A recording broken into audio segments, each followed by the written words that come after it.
Enquanto minha filha descia o corredor usando o vestido com o qual eu deveria ser enterrada, eu assistia do fundo da capela. Dizem que o amor de mãe é incondicional e transcende todas as traições, falhas de comunicação e até mesmo a ausência. No entanto, e se o seu próprio filho assinar sua certidão de óbito apenas para receber o seu valor em papel? Com as mãos tremendo no colo e o lenço preto puxado para baixo sobre a testa, sentei-me silenciosamente no último banco na manhã de domingo. Fazia anos desde a morte de Harold que eu entrara em uma igreja. O ar denso rodopiava com o aroma de incenso e flores, quase me estrangulando. Enquanto a música do órgão subia, meu coração disparava, e então vi minha única filha, Tessa. Radiante em cetim branco, ela parecia um anjo no final do corredor. Seu sorriso era largo, seguro de si e tranquilo. Não por minha causa, não por causa da certidão de óbito falsa, e não por causa do pagamento de $250.000 do seguro que ela recebeu por declarar que eu havia falecido sozinho em um pequeno motel no Oregon, ela parecia não ter perdido uma única noite de sono. Não, ela parecia vitoriosa. Além disso, por que não seria? Todos acreditavam nela. Os visitantes ficaram boquiabertos de admiração ao se levantarem todos ao mesmo tempo. Eu ouvia os boatos: ela é linda. Ela é uma péssima mãe. Espero que ela encontre paz. Triste, mas que dia lindo. Todos acreditavam que eu estava morta. No entanto, eu não estava. Observei-a caminhando pelo corredor com passos majestosos e elegantes, como eu já havia lhe ensinado. Ensaiávamos andar como princesas, rindo e equilibrando colheres na cabeça no chão de linóleo da cozinha quando ela tinha 7 anos. Seus olhos se arregalavam quando ela tropeçava, caía e olhava para mim. Mais uma vez, mamãe, dizia ela. A menina havia desaparecido. Ela foi substituída por uma senhora que dizia que eu era apenas um corpo que poderia ser vendido. Virei-me para a esquerda. Maya Kellerman, minha advogada, assentiu firmemente. O policial de Lardred, à minha direita, colocou a mão no cinto e sussurrou: é só dizer. Esperei. Quando Tessa chegou ao altar, estava ao lado do noivo, um homem que eu nunca tinha conhecido. Isso era algo que ela havia garantido. Eles se entreolharam ansiosamente, os dedos se tocando. Queridos amados, estamos reunidos aqui hoje, disse o padre. Levantei-me naquele momento, lenta e serenamente. Caminhei pelo corredor. As pessoas se viraram. O padre parou de falar. O sorriso de Tessa permaneceu fixo. Dei alguns passos à frente. Desculpe interromper, disse eu com uma voz calma e clara. Simplesmente senti que a falecida mãe da noiva precisava cumprimentá-la. O silêncio se quebrou como vidro. Choques. Um programa foi cancelado. Quando o noivo se retirou, minha filha Tessa ficou pálida como giz. Eu a encarei. Ela permaneceu imóvel por um breve momento. Ela agarrou seu buquê com as mãos trêmulas enquanto seu olhar alternava entre o advogado, eu e o policial que agora caminhava pelo corredor atrás de mim. Suas mentiras, seu silêncio e a ficção que ela havia construído sem mim estavam chegando ao fim naquele exato momento. Conte-nos de onde você está assistindo na seção de comentários antes de começarmos. Para histórias mais impactantes, lembre-se de curtir, compartilhar e se inscrever. Pois esta não é apenas uma história de traição. É uma história de ressurreição. Eu achava que tinha criado algo forte antes de tudo, antes da polícia, antes dos documentos falsificados, antes da extravagância do casamento. Apesar de não ser chamativa, minha vida era plena. Tinha coração, ritmo e propósito. Quando Tessa tinha apenas 9 anos, meu marido Harold sofreu um derrame e morreu, deixando-me sozinha para criá-la. Tínhamos acabado de quitar a hipoteca da nossa modesta casa de tijolos vermelhos em Pine Creek. Eu tinha um filho na 3ª série, uma pilha de contas médicas e um coração partido, tudo ao mesmo tempo, e era viúva. Mas eu continuei. Vendi a caminhonete do Harold, trabalhei horas extras como professora de inglês no ensino médio e consegui me virar. Apesar de ter pouco, consegui fazer com que nossa casa parecesse aconchegante. Tessa nunca se sentiu excluída por minha causa. Fazíamos panquecas juntas todas as manhãs de domingo. Eu pendurava serpentinas caseiras em cada aniversário. Sentava na beira da cama dela e ficava lá até ela dormir toda vez que gritava. Ela era a causa de tudo para mim. Meu Deus, Tessa era inteligente. Ela tinha o poder de encantar os dentes de um lobo. Ela era o tipo de criança que persuadia um vizinho a lhe dar uma bola extra de sorvete ou convencia a professora a ter mais um dia para entregar os trabalhos escolares. Ela estava sempre radiante. Eu interpretava isso como confiança. Parecia força para mim. Ela recebeu uma bolsa parcial para cursar a faculdade. Gastei todo o meu dinheiro para cobrir a diferença. Para mantê-la à tona, até deduzi o suficiente do seguro de vida que havia adquirido após o falecimento de Harold. Sorri tão abertamente que minhas bochechas doeram por dias depois que ela se formou em merchandising de moda. Ajudei-a a abrir sua loja no centro da cidade naquele verão. Enquanto ela estava fora, eu operava o caixa, passava roupas a vapor e pintava prateleiras. Isso não me incomodava. Me dava a impressão de que ainda éramos uma equipe e que eu ainda era necessária. Naquela época, ela me ligava diariamente, às vezes 2 vezes por dia. Discutíamos suas novas linhas de roupas, o homem com quem ela estava saindo e os reembolsos de clientes. Eu ouvia o tempo todo. Nunca fui uma juíza. Tudo o que eu queria era que ela se sentisse ouvida, protegida e amada, e eu realmente achava que ela se sentia assim. Em certo momento, ela chegou a me dizer: "Mãe, você é tudo para mim." Eu não entendia o quanto eu me apegava àquela frase. Quando ela começou a me visitar com menos frequência, quando suas respostas ficaram mais concisas ou quando ela disse que estava ocupada demais para jantar, aquilo se tornou uma espécie de tela, uma pequena ficção aconchegante que eu segurava sempre que algo parecia estranho. Eu não questionava, no entanto. Atribuía isso à vida, ao trabalho e à vida adulta. Em retrospecto, porém, havia leves fissuras. Quando dei uma passada inesperada na loja dela, sua assistente me lançou um olhar estranho que sugeria que eu não deveria estar ali. Certa vez, ela preferiu passar o Natal com amigos em Napa em vez de voltar para casa. Suas postagens nas redes sociais eram mais profissionais, incluíam sorrisos mais filtrados, tinham menos fotos nossas e não mostravam nenhum sinal meu. Mesmo assim, eu ainda acreditava que estávamos bem. No aniversário dela, continuei a fazer seu pão de banana favorito. Quando as estações mudavam, continuei a tecer seus cachecóis. Como mães fazem isso, certa vez coloquei uma pequena quantia em dinheiro no bolso do casaco dela durante uma nevasca, para o caso de ela ter esquecido as luvas. Mesmo quando ninguém está olhando, elas continuam aparecendo. Elas se apegam a memórias que dão a impressão de que o amor nunca acaba. Então, eu pensava que nosso relacionamento estava intacto. Pensei que o silêncio acabaria, que voltaríamos a tomar café e que um dia eu a ajudaria a escolher o buquê de casamento. Nunca pensei que ela os escolheria sem me consultar ou que usaria a minha morte como forma de obter dinheiro. Antes de tudo isso, eu acreditava que perder a atenção da minha filha seria o pior cenário. No entanto, eu estava cego para o fato de que estava gradualmente perdendo a alma dela. E eu já era descartável aos olhos dela. Tudo começou com algo pequeno, algo tão comum que quase não percebi. É assim que a traição começa, discretamente, em momentos que desculpamos porque o amor nos ensina a dar o benefício da dúvida. Era final da primavera, talvez 2 meses depois de Tessa me contar que estava noiva. Lembro-me do sol invadindo minha cozinha enquanto eu mexia uma panela de sopa, cantarolando uma estação de rádio que ainda tocava Sinatra. Eu tinha acabado de fazer um chale rendado cor marfim, daqueles que cobrem os ombros de uma noiva, e o dobrei para formar uma caixa de presente. Amarrei-o com uma fita e o coloquei perto da porta. Eu estava tão orgulhosa dele.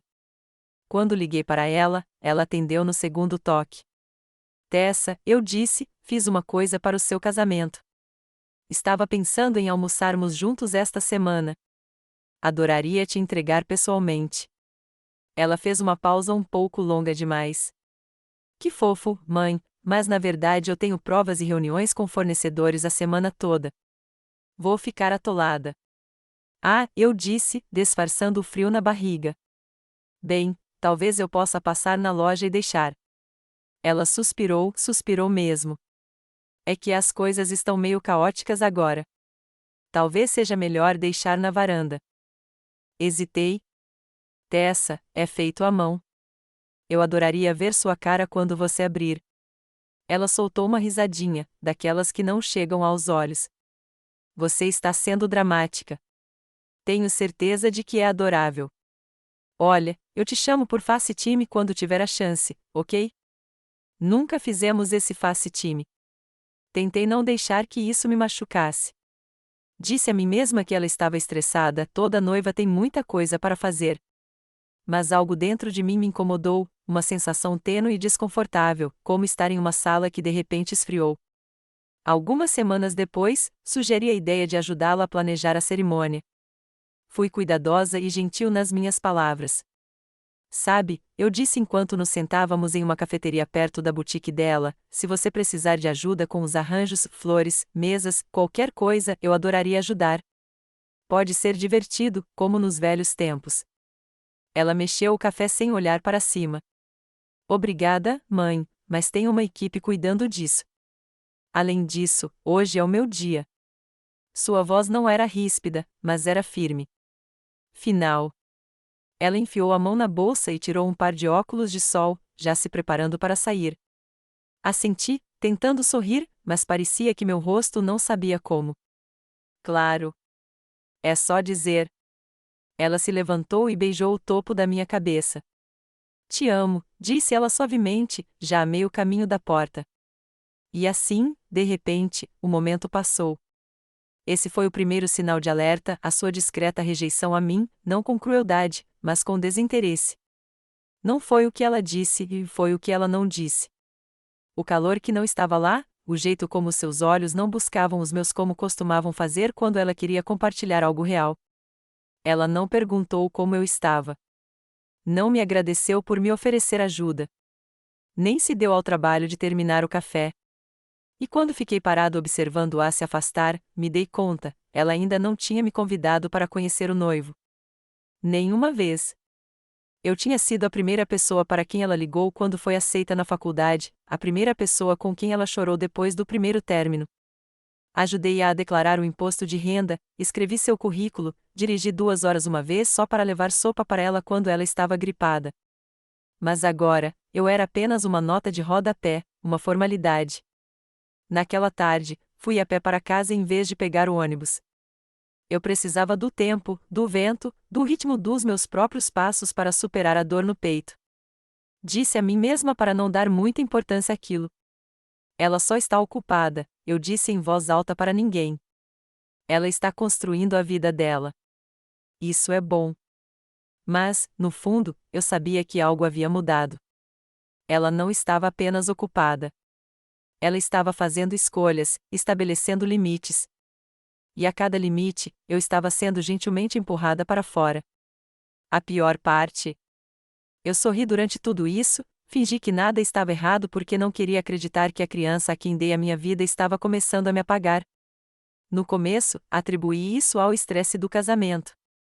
Tessa sempre se mostrou tensa ao lidar com prazos, primeiro durante as provas da escola, depois durante a inauguração da sua boutique e agora este casamento. Então, eu disse a mim mesma que os silêncios, as chamadas perdidas, as respostas curtas eram temporários. Mas o silêncio não desapareceu. Cresceu. Começou de pequenas maneiras, fáceis de ignorar se você não estivesse prestando atenção. Quando eu lhe mandava mensagens de bom dia, ela às vezes respondia horas depois com uma única palavra: ocupada. Quando eu perguntava sobre o local do casamento, ela respondia com já combinado. Não havia calor por trás disso, nenhuma partilha, apenas paredes. Um dia, liguei só para ouvir a voz dela. O telefone tocou 5 vezes antes de cair na caixa postal. A mensagem dela era animada e otimista: Oi, aqui é a Tessa. Deixe seu nome e eu ligo de volta quando puder. Mas agora soou vazio para mim. Não deixei recado. Algumas horas depois, ela mandou uma mensagem: estava em reunião. Tudo bem? Respondi: só queria dizer oi. Sinto sua falta. Não recebi resposta. Fiquei ali sentada, olhando para a tela, com a sensação de atravessar um cânion que se alargava a cada dia.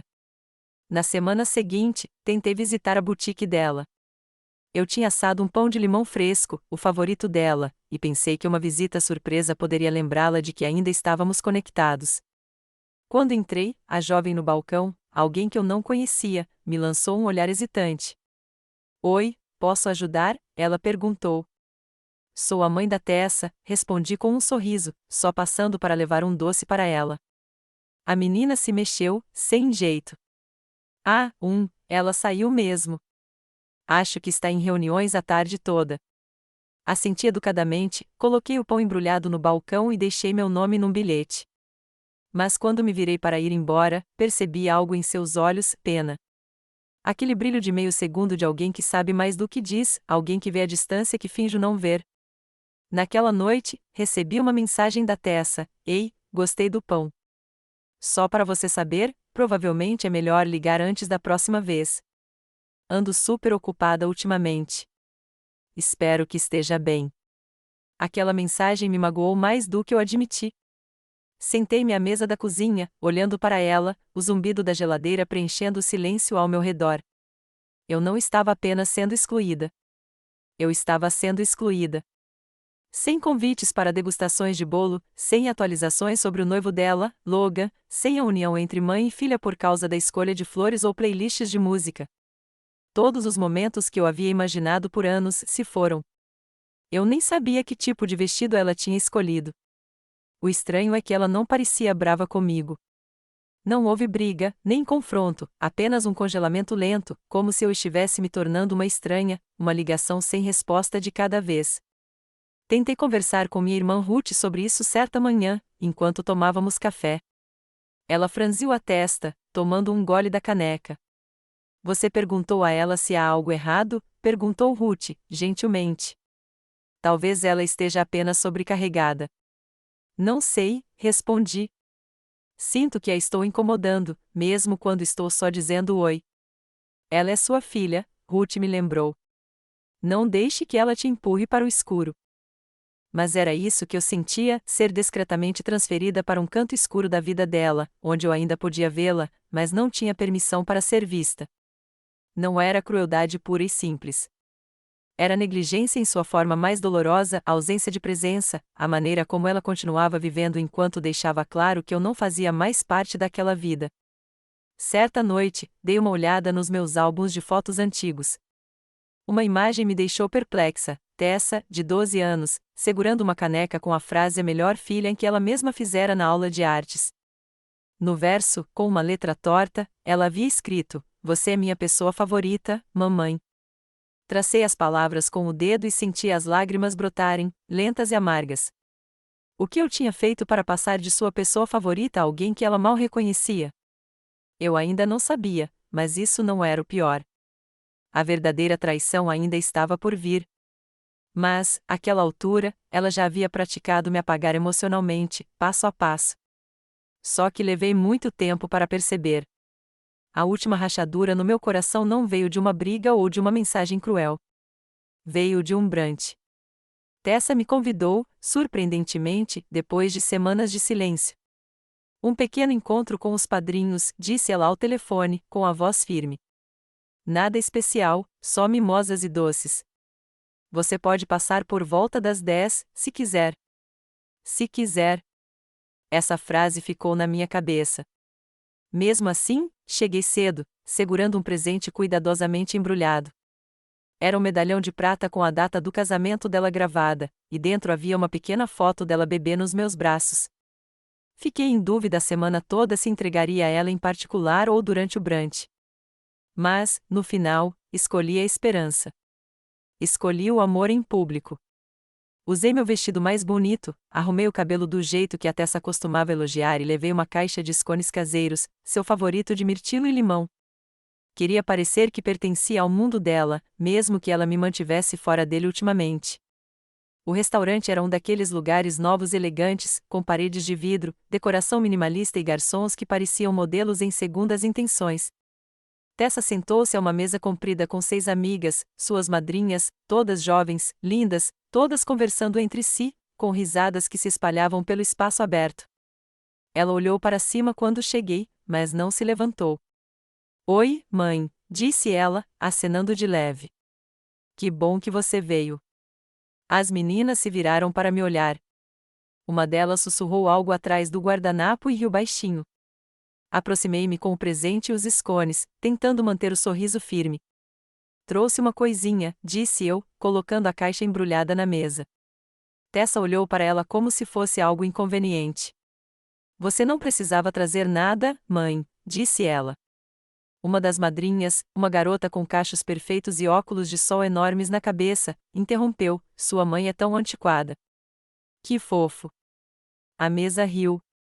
Eu congelei. Não consegui dizer se era uma brincadeira ou uma provocação, provavelmente as duas coisas. Tessa não me defendeu. Ela apenas riu e tomou um gole de sua mimosa. Outra garota abriu a caixa sem perguntar. Ah, um medalhão, disse ela, segurando-o. É você quando bebê? Perguntou a Tessa, olhando para a foto. E essa é a sua mãe? Nossa, parece um artefato de museu. Mais risadas. Desta vez, Tessa também riu alto. Fiquei ali, com o coração aos pulos. O ar ao meu redor ficou pesado, denso. De repente, me senti deslocada em todos os sentidos possíveis: minhas roupas, minha voz, minha idade, minha presença. Achei que pudesse ser algo sentimental, disse suavemente, estendendo a mão para pegar a caixa de volta. Mas talvez não seja o momento. Não, está tudo bem, disse Tessa casualmente, sem me olhar nos olhos. Eles estão só brincando. Mas eu não estava bem. Meu peito estava apertado. Minha boca estava seca. Eu a criei melhor do que isso. Eu a criei com respeito, com empatia.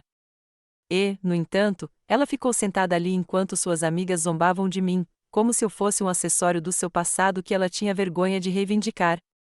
Tentei me sentar para aproveitar o momento, mas o garçom se aproximou e gesticulou.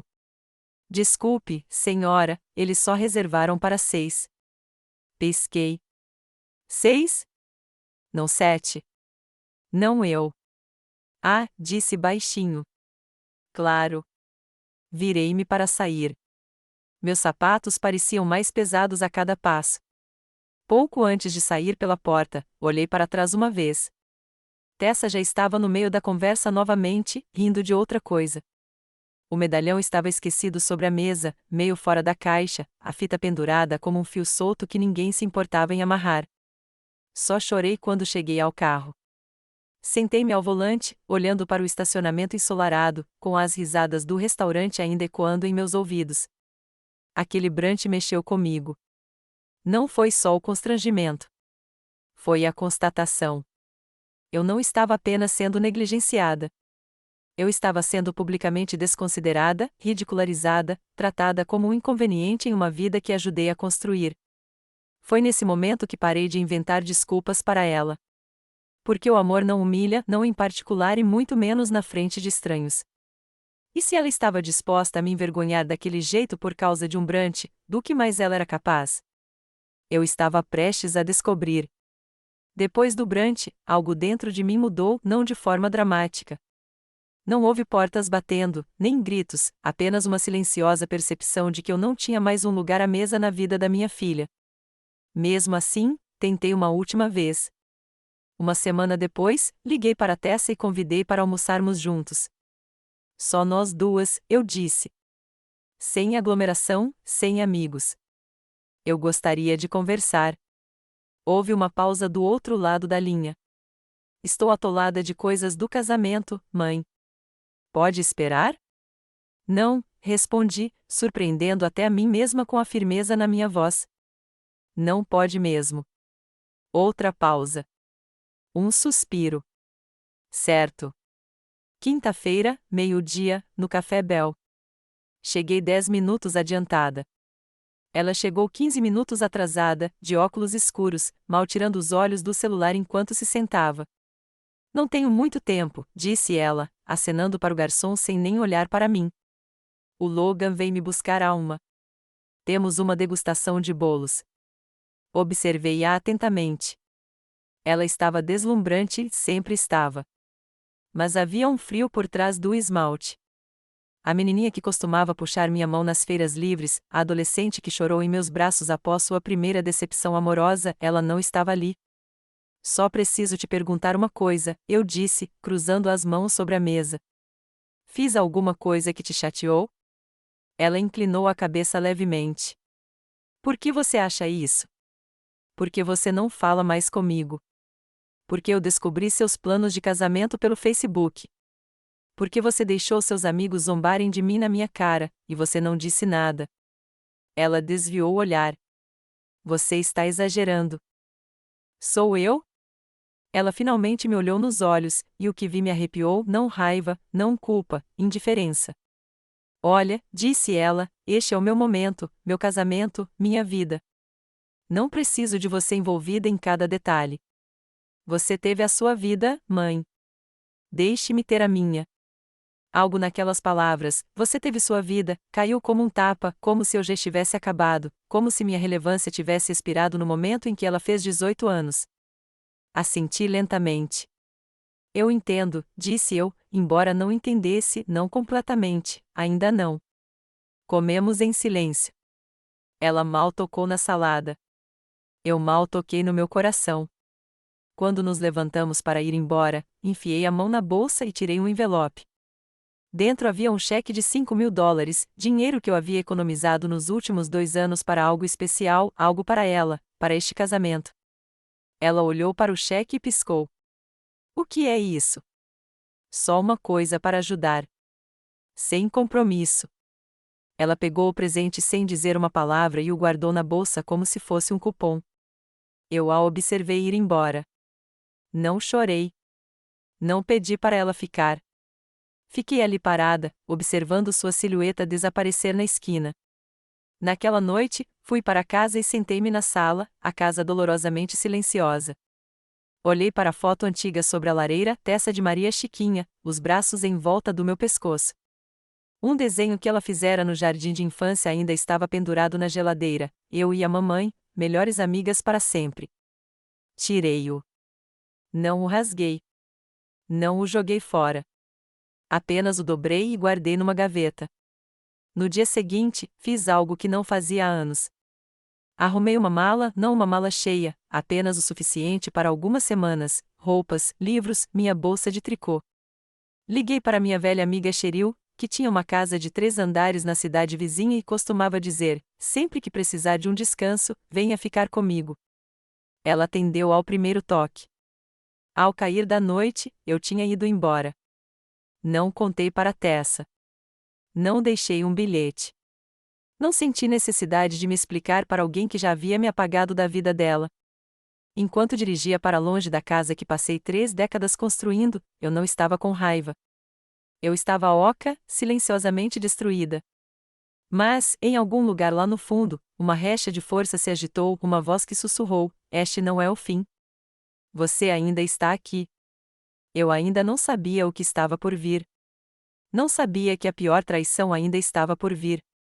Mas eu sabia de uma coisa: não podia continuar implorando por um lugar na vida de alguém se essa pessoa já tivesse decidido que eu não pertencia àquele lugar. E então, fui embora em silêncio. E o mundo, pela primeira vez em meses, pareceu honesto. A vila que Cheryl me emprestou era linda, linda demais, na verdade. Tinha 3 andares, piso de madeira polida, tetos abobadados e uma elegante varanda envolvente com vista para o lago. A beleza não preenche um vazio no peito.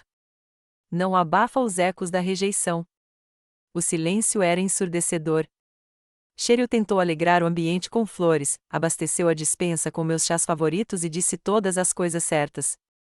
Você precisa de espaço, ela me disse. Tempo para respirar. Deixei-a mudar de ideia. Mas a verdade era que eu não tinha saído para esperar até essa mudar de ideia.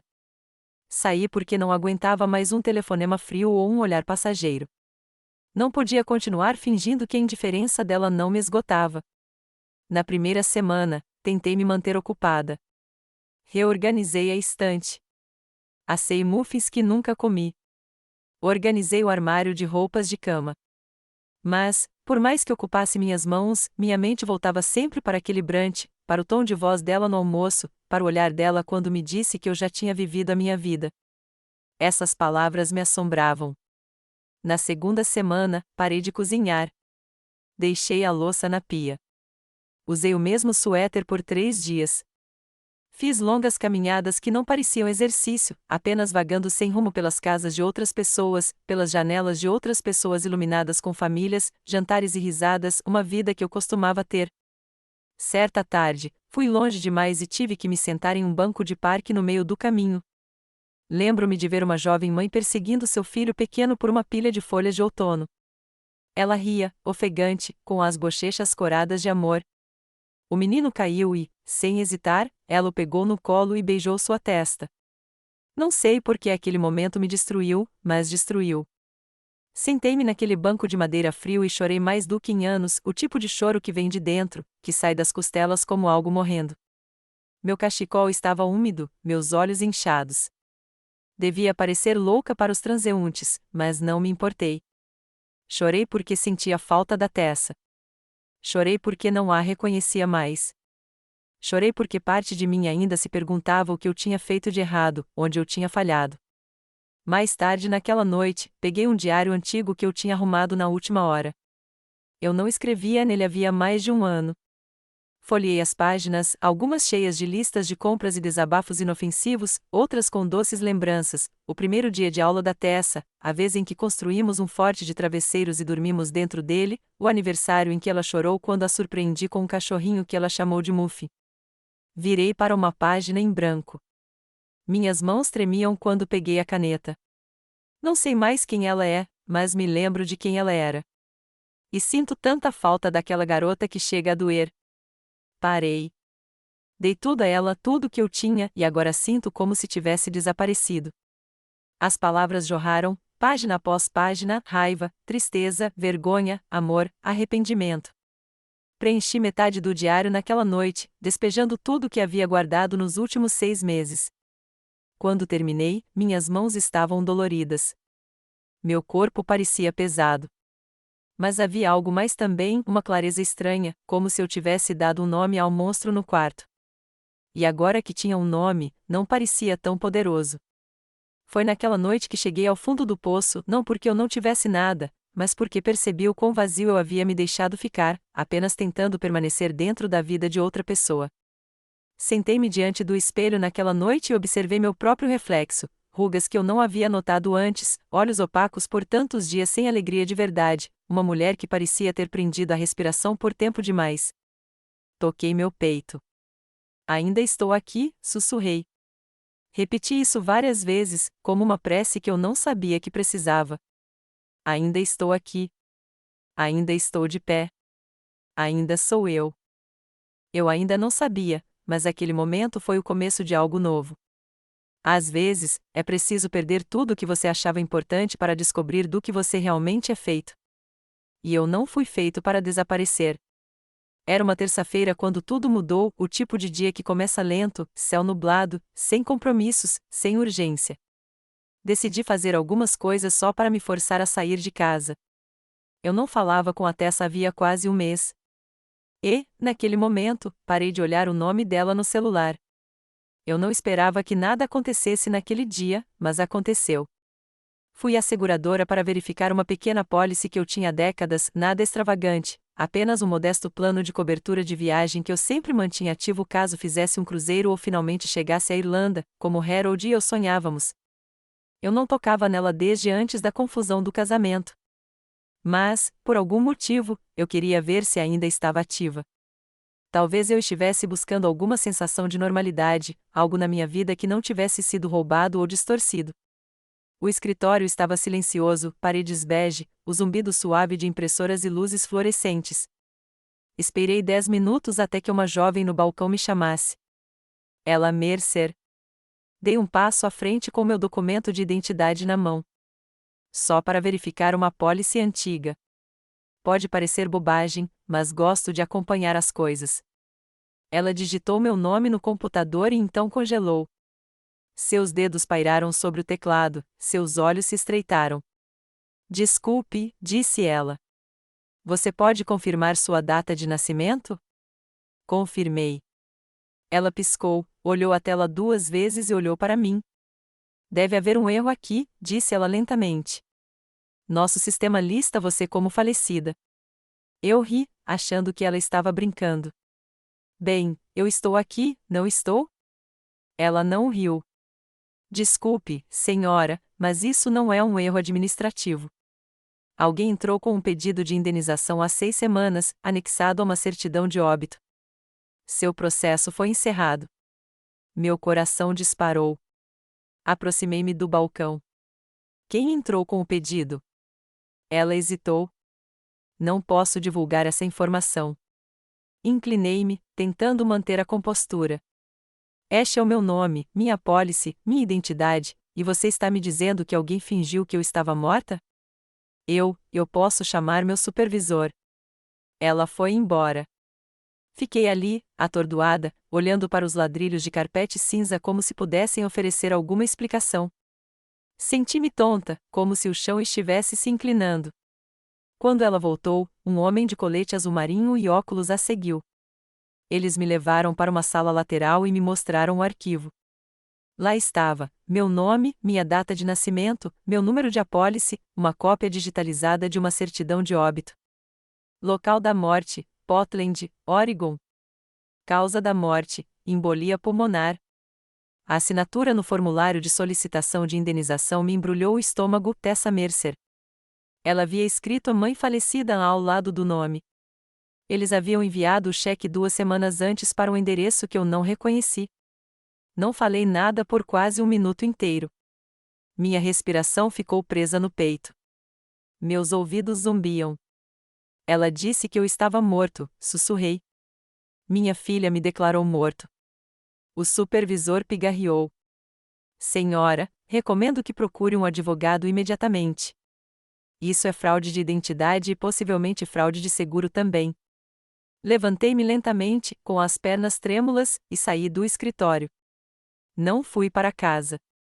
Não podia. Dirigi até um parque próximo e sentei-me no meu carro com o motor ligado. Olhei para o painel, para a luz verde piscando no rádio, e tentei compreender.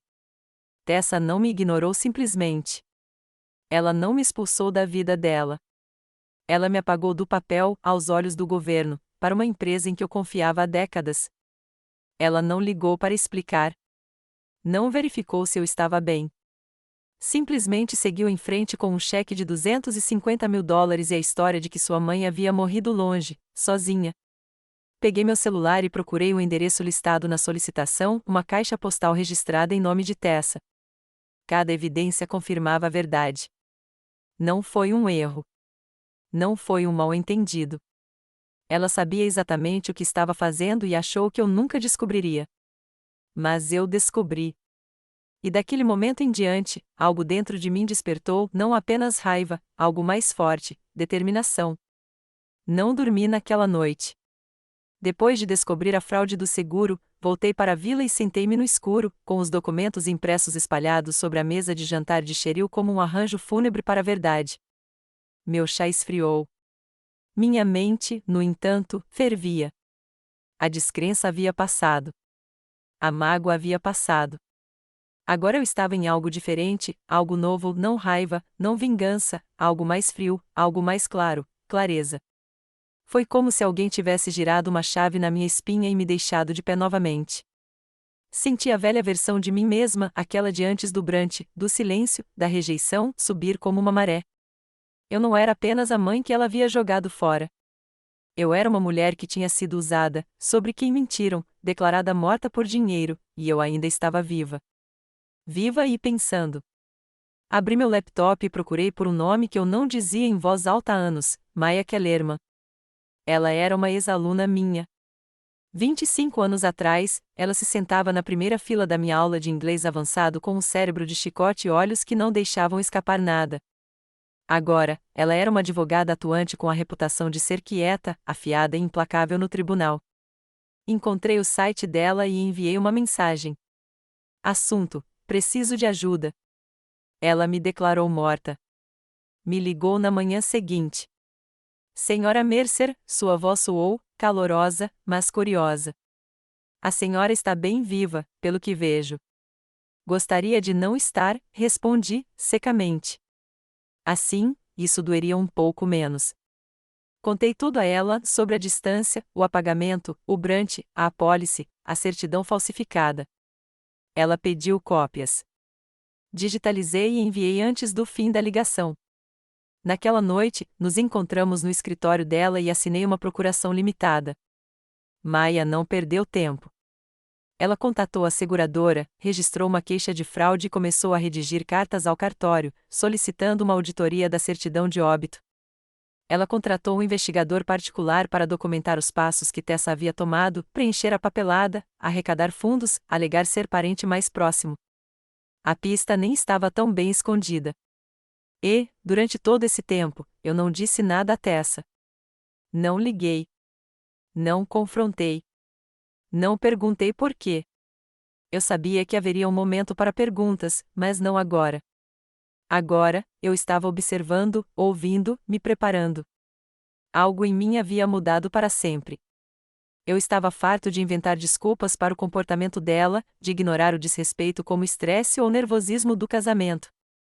Ela havia tomado uma decisão calculada. Ela havia se sentado, digitado meu obituário mentalmente e decidido que eu era mais valioso morto do que vivo. Isso não é um erro. É uma escolha. E eu tinha todo o direito, de me escolher agora. Comecei a documentar tudo, cada interação, cada mensagem de voz, cada documento da Maia. Criei uma pasta, depois uma cópia de segurança, depois outra. Até comprei um pequeno cofre e o tranquei embaixo da cama de hóspedes da Cheryl. Mudei meu testamento, removi completamente o nome da Tessa e deixei meus bens, o pouco que eu tinha, para um fundo de bolsas de estudo para mulheres em crise. Então fui à polícia. Sentei-me numa pequena sala quadrada com paredes neutras e expliquei que tinha sido declarado morto, que alguém forjou a minha morte, que a minha própria filha roubou dinheiro fingindo que eu já não existia. O agente, detetive Dillard, não pareceu chocado. Parecia cansado. Recebemos 1 ou 2 desses por ano, disse ele, folheando as evidências. Normalmente, são parentes distantes. Raramente tão próximos. Ele me olhou, sério. Você tem o suficiente aqui para uma prisão, se quiser seguir em frente. Assenti. Sim. Ele se recostou. Por que agora? Olhei-o nos olhos. Porque durante meses pensei que tinha de provar que ainda era importante. Não sou. Só tenho de provar que ela não vai conseguir safar-se disto. Saí daquela esquadra mais alto do que me sentirá nos últimos anos. As minhas mãos ainda tremiam. O meu coração ainda doía. Mas, pela primeira vez desde que tudo isto começou, eu não estava perdido. Eu tinha uma direção. Eu não estava mais implorando pelo amor dela. Eu estava recuperando a minha vida. E, desta vez, eu não ficaria em silêncio. Não anunciei nada, nem para Tessa, nem para a família, nem mesmo para Cheryl. Quando o interruptor girou dentro de mim, eu soube que o caminho a seguir não envolveria discussões acaloradas ou confrontos dramáticos. Não, eu queria precisão. Eu queria silêncio, não por medo, mas por estratégia. Eu tinha aprendido da maneira mais difícil que as ações mais poderosas são tomadas em silêncio, a portas fechadas. Enquanto Tessa postava fotos do chá de panela no Instagram, sorrindo com champanhe na mão, hashtags como hashtag #NuBridTobe e hashtag #AdruxiaLakGel, eu me encontrava com Maia todas as terças-feiras à tarde no escritório dela, discutindo cada etapa, cada detalhe legal do caso. Ela foi meticulosa.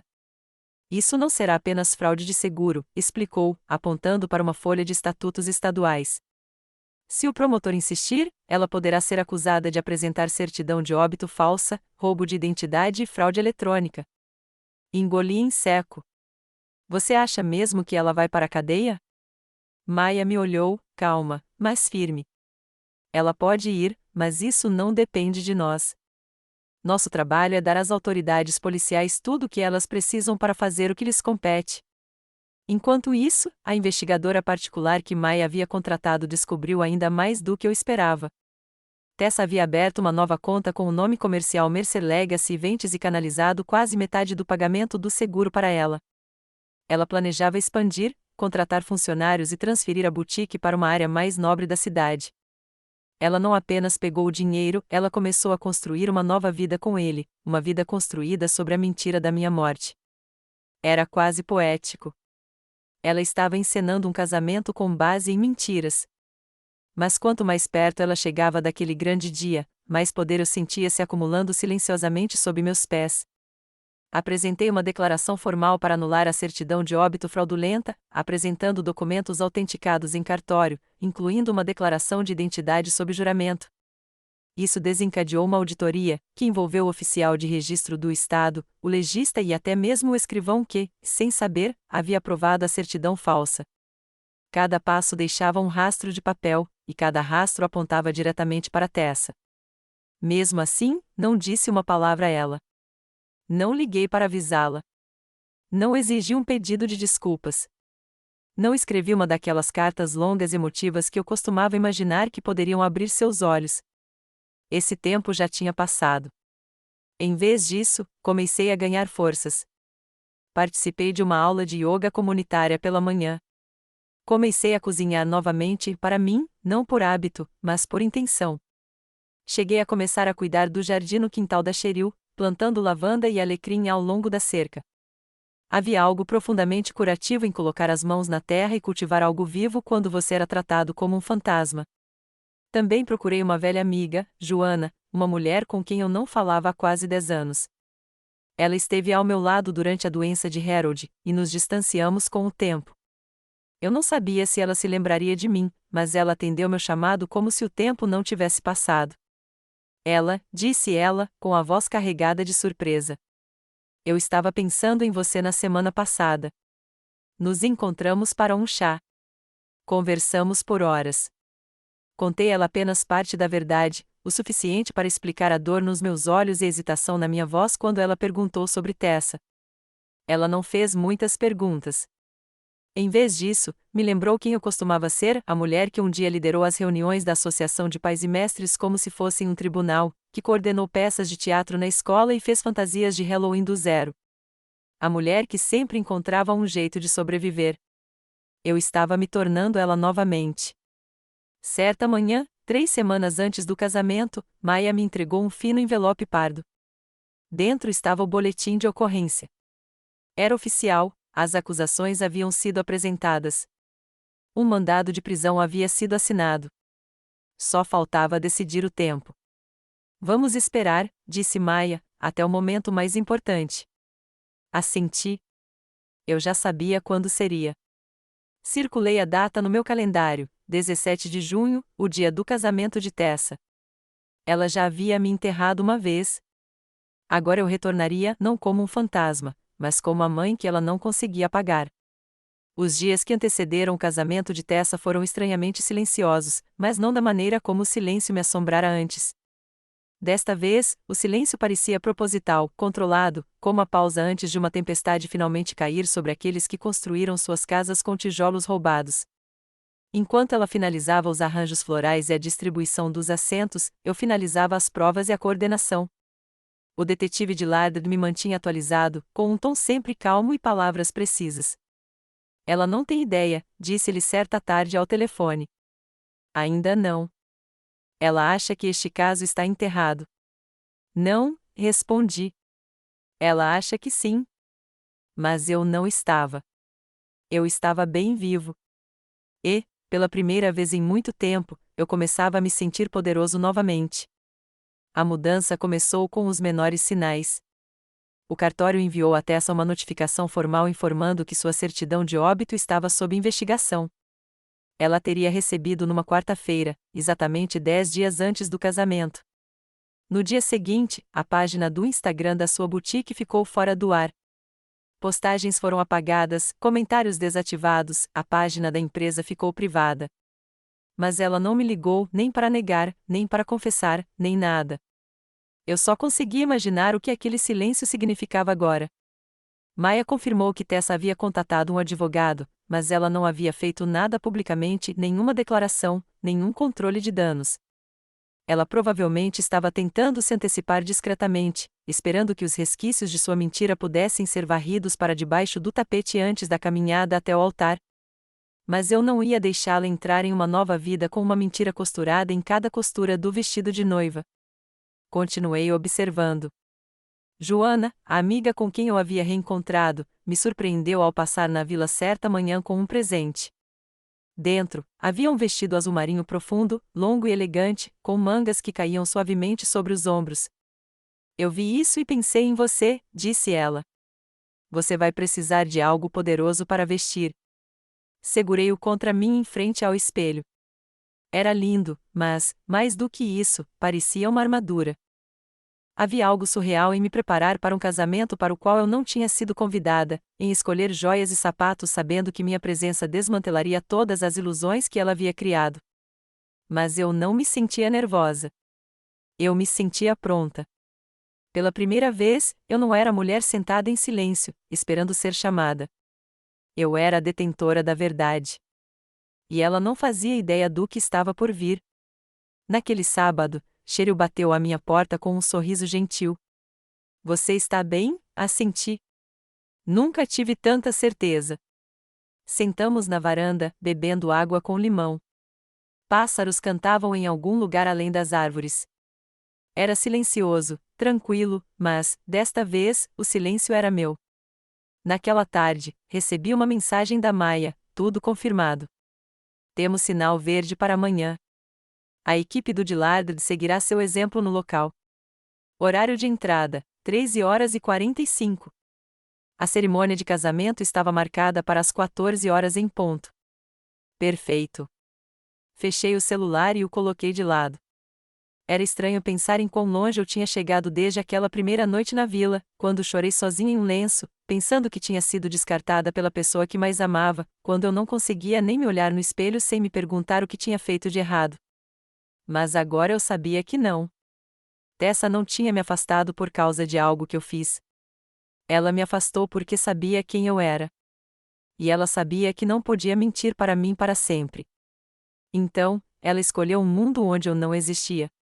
E agora, eu estava prestes a voltar a isso, não como uma mãe desesperada por afeto, mas como uma mulher munida da verdade. Na manhã seguinte, estendi o vestido azul marinho sobre a cama. Alisei-o com a palma da mão, sentindo o tecido frio contra a pele. Então, arrumei minha bolsa, o documento original da apólice, a certidão de óbito com a assinatura falsificada, uma cópia autenticada do boletim de ocorrência, uma pequena foto minha e de Tessa do ano em que ela se formou na faculdade, só para mim, uma lembrança de quem um dia fomos. Ao fechá-lo, senti novamente aquela mudança no ar. Ela havia me descartado, me enterrado em ficção, mas a história estava prestes a mudar, e eu seria a única a contar o final. O sol estava alto e tranquilo, como se não tivesse a mínima ideia de que estava prestes a brilhar em um acerto de contas. Cheguei ao local 5 minutos antes. Era uma bela propriedade rural, em estilo celeiro branco, impecavelmente decorada. Um arco de flores desabrochava perto do altar, rosas rosa claro e creme dispostas como promessas. Fileiras de cadeiras brancas estavam cuidadosamente alinhadas no gramado, repletas de convidados vestidos em tons pastel e linho, abanando-se suavemente sob o calor de junho. Para eles, era um casamento. Para mim, era um tribunal. Saí do carro, alisando meu vestido azul marinho, e enfiei a mão na bolsa para me certificar de que tudo ainda estava no lugar: os documentos, o relatório, a foto, meu documento de identidade. Maia já estava por perto, sentada na extrema direita do gramado, do lado de fora do salão de convidados. O detetive Dillard e seu parceiro esperavam a poucos metros atrás dela, disfarçados em ternos simples, parecendo mais tios do que policiais. Caminhei lentamente pela borda externa da multidão. Ninguém me reconheceu. Para eles, eu era apenas mais uma convidada, uma amiga da família, talvez a tia do noivo. Aquele anonimato me dava uma sensação poderosa. Então eu ouvi a mudança na música. Os convidados se levantaram, com as cabeças voltadas para a entrada dos fundos da propriedade. E lá estava ela, Tessa, vestida de renda branca, radiante, impecável, com um buquê nas mãos como um escudo. Sua maquiagem estava impecável, seu sorriso sereno. Ela parecia um sonho, uma noiva inocente e linda entrando em uma vida que acreditava ter garantido com mentiras. Ela não sabia que eu estava ali. Ainda não. Esperei. Ela caminhou pelo corredor, lenta e graciosamente. Vi Logan, seu noivo, em pé no altar, enxugando a testa com um lenço dobrado, nervoso e orgulhoso. Ele também não sabia. Nenhum deles sabia. Quando Tessa chegou à frente, a música diminuiu. O pastor pigarreou. Amados, começou ele, estamos reunidos aqui hoje. Foi então que entrei no corredor. Todas as cabeças se voltaram para mim. O silêncio foi instantâneo. Não levantei a voz. Não gritei. Simplesmente caminhei, cada passo firme, minha bolsa pendurada calmamente no ombro, meus olhos fixos nos dela. O rosto de Tessa perdeu a cor. Ela piscou 2 vezes, como se estivesse vendo um fantasma. Parei no meio do corredor e falei: "Desculpe interromper", disse eu, com a voz clara e serena. Só achei que a falecida mãe da noiva deveria dizer oi. Olhos se abriram. Alguns convidados se entreolharam, chocados. O ministro recuou um passo. Logan parecia completamente perplexo, os olhos alternando entre mim e Tessa. Mas Tessa não se mexeu. Ficou parada ali, com o buquê tremendo nas mãos, paralisada.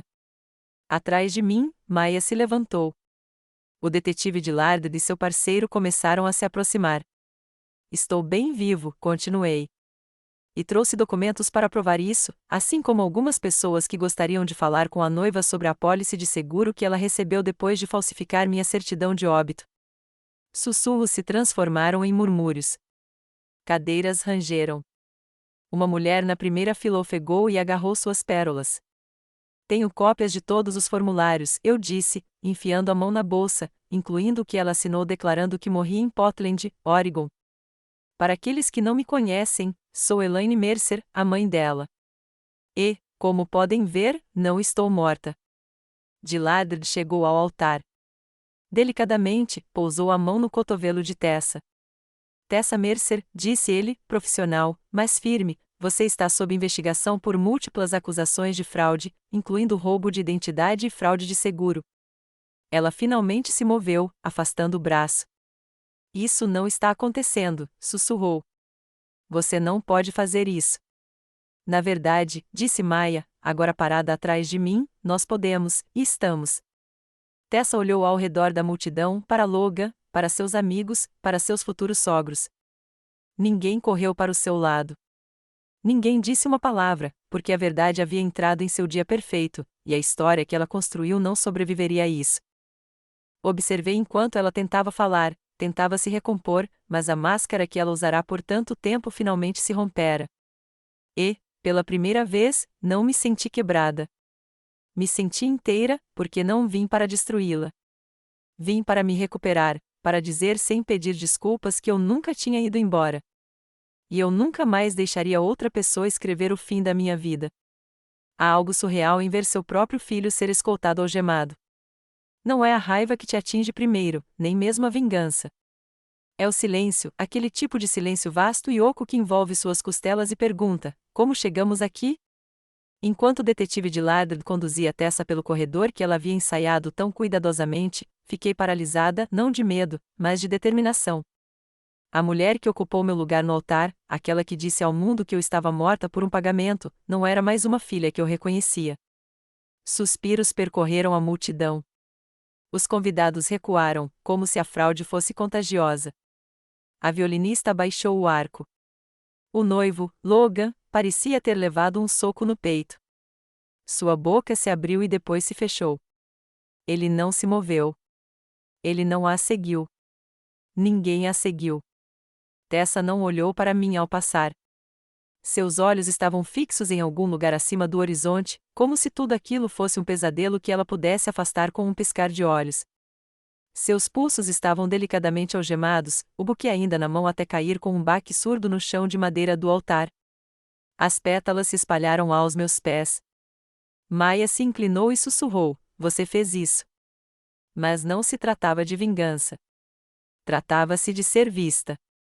Dei um passo à frente, tirei um documento dobrado da bolsa e o entreguei ao oficiante.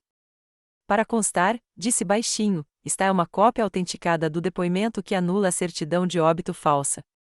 Está assinada e selada. Estou legalmente viva." Ele a pegou com as mãos trêmulas e me deu um pequeno aceno de cabeça, o mesmo aceno que se dá aos sobreviventes. Tessa foi colocada no banco de trás de um carro sem identificação, sem sirenes, sem espetáculo, apenas um final tranquilo para uma mentira descarada. Mas a reviravolta ainda não tinha acontecido. A justiça final não veio em forma de algemas ou acusações formais. Veio uma semana depois. Sentei-me no escritório de Maia, com a luz do sol entrando pelas persianas, enquanto ela abria uma série de documentos. As contas da Tessa foram congeladas, explicou ela, folheando as páginas.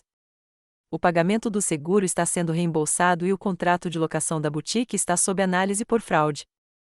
Olhei para as assinaturas, o nome da minha filha repetido sem parar, como um rastro de migalhas de pão que levava de volta à sua ganância. E isto, disse Maia, deslizando um último envelope sobre a mesa, veio do advogado de Logan. Abri. Era uma notificação formal de término do noivado. Devido à fraude irreparável e danos à reputação, o Sr. Logan Pierce não dará continuidade ao casamento com a senhorita Tessa Mercer. Soltei um suspiro lento. Ele não sabia. Segundo o depoimento dele, ela lhe contou que a mãe havia morrido repentinamente durante uma viagem e que a dor era dolorosa demais para ser mencionada. Ele não tinha motivos para duvidar dela. Recostei-me na cadeira, absorvendo a informação. Tessa havia inventado minha morte, reduzindo-a às consequências emocionais e usado isso para manipular as pessoas em sua vida, não apenas eu, mas todos.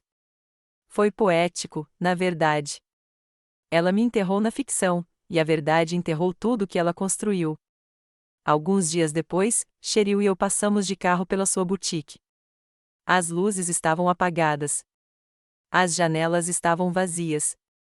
Uma placa no vidro dizia, temporariamente fechado. Fiquei do lado de fora por um momento, lembrando-me do dia em que ajudei a pendurar a primeira placa de aberto, com as mãos pegajosas de tanto descolar a etiqueta, e seu sorriso largo e orgulhoso. Tudo começou com amor, com esperança, com uma mãe desejando o sucesso da filha. Mas agora, a loja estava vazia.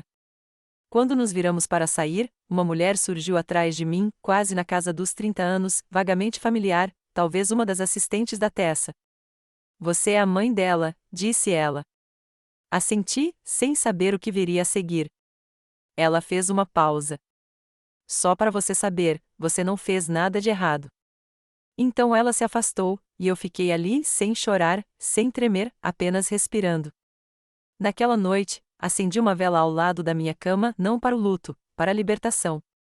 Porque a justiça não tinha sido barulhenta. Não tinha sido cruel. Tinha sido silenciosa, limpa e completa. Minha filha tentou me apagar, mas eu mostrei ao mundo e a mim mesma que não desapareceria silenciosamente. E a justiça final? Não foi que ela perdeu tudo. Foi que finalmente me lembrei de quem eu era e de quem eu nunca mais precisaria ser. A casa parecia mais leve depois de tudo, não porque algo tivesse sido limpo ou trocado, mas porque eu havia parado de carregar o peso de ser esquecida. Eu não andava mais de cômodo em cômodo me perguntando se havia cometido algum erro irreparável como mãe. Eu havia enfrentado a mentira, trazido-a à luz e sobrevivido a ela. E justamente quando eu pensava que aquele capítulo estava terminado, que eu finalmente poderia virar a página e viver uma vida tranquila, sem mais surpresas, meu passado bateu à minha porta da forma mais suave e inesperada. Tudo começou com uma carta. Chegou numa quinta-feira, escondida entre uma pilha de folhetos de supermercado e uma revista que eu não tinha assinado. O envelope era creme, endereçado à mão com uma caligrafia cuidadosa, sem remetente. Por um momento, pensei em jogá-lo fora, meus nervos ainda estavam à flor da pele por tudo que eu havia suportado. Mas algo na caligrafia me atraiu. Sentei-me à mesa da cozinha, com uma xícara de chá de menta ao meu lado, e o abri. Querida Elaine, não sei se você se lembra de mim. Sou George, filha do seu falecido marido. Só nos encontramos algumas vezes, quando eu ainda tentava entender o que significava fazer parte de uma família reconstituída. Parei. George. Claro, eu me lembrava dela. Harold tinha uma filha do primeiro casamento, nascida muito antes de nos conhecermos. Ele não era próximo dela e, durante a maior parte do nosso casamento, ela era mais uma foto distante numa gaveta do que uma presença em nossa vida. Nós a convidamos para a formatura da Tessa anos atrás. Ela enviou um presente, mas não compareceu. Continuei lendo. Soube o que aconteceu com a Tessa. Não vou fingir que sei de toda a história, mas vi o noticiário e reconheci seu nome. Só queria dizer que sinto muito. Sinto muito pelo que você passou e sinto muito por nunca termos nos conectado de verdade.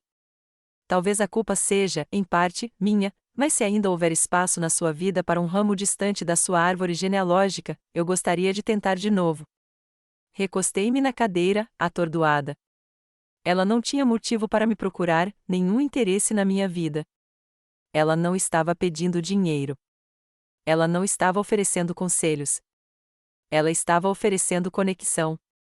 Depois de tudo que eu havia perdido, depois de ser apagada, usada, abandonada pela minha própria filha, ali estava alguém que eu não via há mais de uma década, me procurando apenas para dizer: você não está sozinha. Solucei enquanto apertava a carta contra o peito, não por tristeza, mas sim por um sentimento mais suave de gratidão que eu não sentia há algum tempo. Ela escreveu um número no final da mensagem, para o qual liguei na manhã seguinte. Após o primeiro toque, ela atendeu. Elaine, murmurou. Respondi, com a voz embargada: George.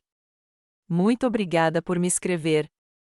2 dias depois, almoçamos em um pequeno café chamado Neutral Ground, que fica no meio do caminho entre a cidade dela e a minha. Seus olhos e a maneira como ela cruzava os braços enquanto refletia eram iguais aos do Harold. Por 3 horas, conversamos sobre nossas famílias, perdas e o que significava reconstruir depois de sermos destruídos.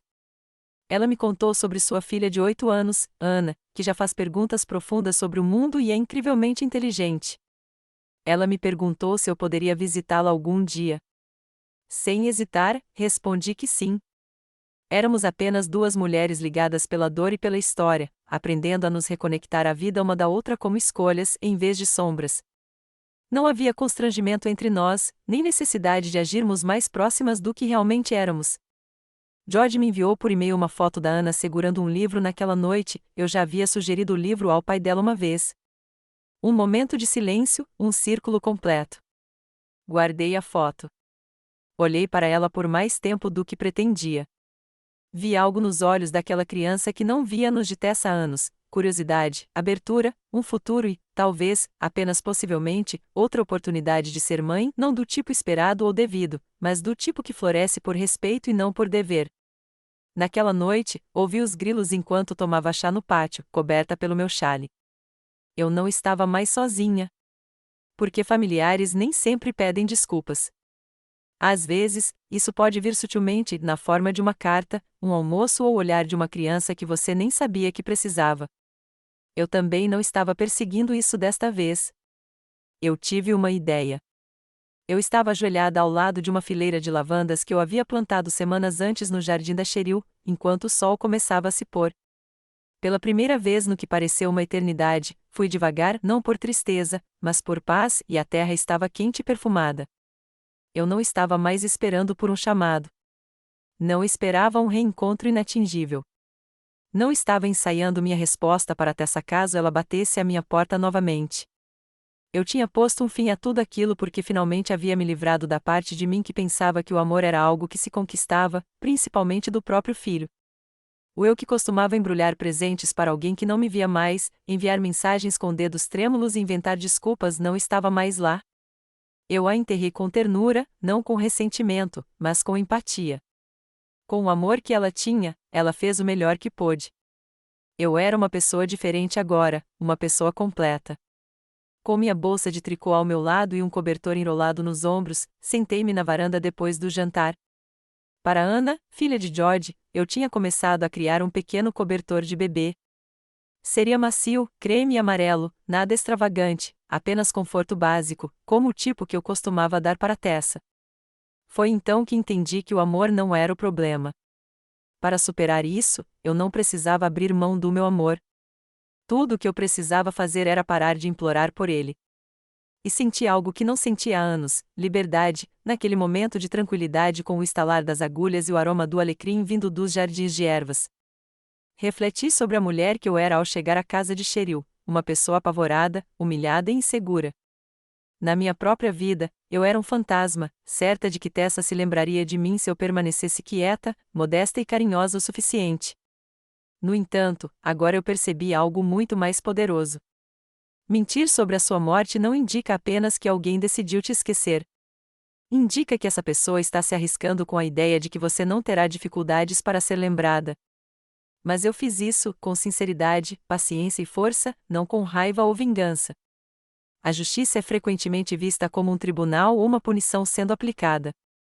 No entanto, justiça para mim era uma noite tranquila de domingo, passada em crochê, fazendo um presente para uma garotinha que me considerava mais do que apenas um papel secundário ou um fardo. Minha própria respiração, a cadência da minha nova existência e cada passo que eu dava para longe do silêncio e em direção ao respeito próprio eram fontes de justiça. Não, Tessa não escreveu. Mesmo depois do início dos procedimentos judiciais, ela nunca ligou. Não tenho certeza se ligará. E não tenho certeza do que ela procurará se ligar. O que eu sei, porém, é que ela não encontrará uma mãe que faça de tudo para ser aceita. A mulher que continuou a doar muito tempo depois de estar esgotada não será encontrada por ela. Eu preparei minha própria mesa, então ela encontrará alguém que não esteja mais esperando por um lugar na dela. E eu me sento lá todos os dias com pessoas que querem estar comigo, não porque precisam. Pessoas como Maya, George e sua filha, Cheryl, e, mais importante, eu mesma. Porque descobri que fazer as pazes com a pessoa que te fez mal não é o mais importante. A parte de você que permaneceu por muito tempo é a causa. Amarrei o último fio do cobertor de bebê e o dobrei no colo naquela noite, enquanto o céu se tornava índigo e as estrelas começavam a aparecer. Como eu, ele era inteiro, delicado e feito com amor, em vez de desespero. Sorri porque tinha conseguido, não porque tudo tinha saído como planejado.